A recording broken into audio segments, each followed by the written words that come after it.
Շոֆերի գործի համար է եկել։ Ես չճանաչեցիր, սենց ավելի լավ։ Քո նման տականքը արժանի չի հանգիստ մահվան, քեզ տանջելով եմ սպանելու։ Արի հələ նստի ապեր ջան, տենամ ով ես, անունդ ինչ է։ Անունս Ստյոպա։ Բա չէ։ Հացածերոցիկներ կորպորացիայի տնօրենն ու հիմնադիրը։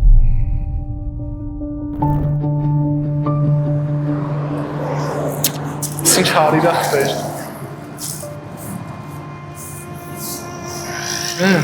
Չի ելնում էլի։ Դες չորանձերոցիկա մոտս, չի մաքրում։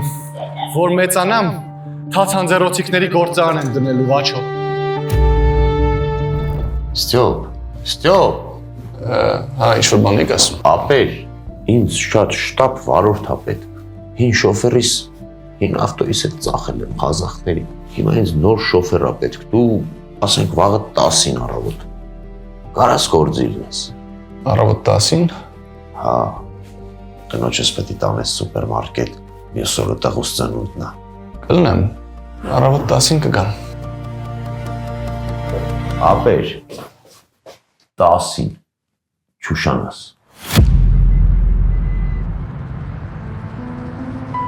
10 տարի դադարից հետո կրկին պետք է հանդիպեմ Հասմիկին։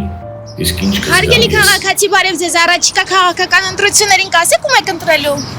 Ճիշտն ասած, որոշում կայացրել եմ, նայում եմ, ասենք ցուցակը 40 հոգի մարդ կա դրած։ Բայց ասենք մտածում ես ում ընտրել, ասենք հաստատ մի բան գիտեմ, որ ոչ նախկիններին եմ ընտրել, քուրիկ ջան, ոչ ներկաներին, իմ համար մի հատ բան կա, փաստ, ասենք 90-ական տոմատ Վանոյի ժամանակ, ինչ որ մեկը մի բան խոսել, կանեն, գցեն կոտու մի վարքան կներեք զանգ է գալի։ Ալո։ Բորիս, բոլորը չեզնից թաքցնում են, բայց դու պետք է իմանաս, դու երեխա ունես։ Ինչ։ Ո՞վ է։ Ալո։ Այսինքն ես երեխա ունեմ։ Ոնց կարող եմ ես երեխա ունենալ։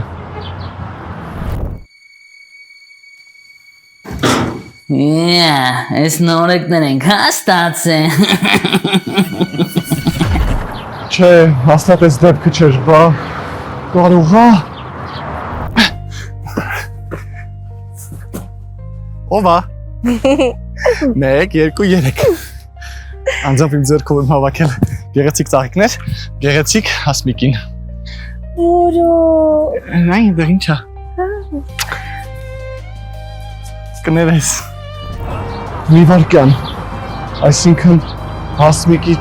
տղան իմ չեմ հավատում։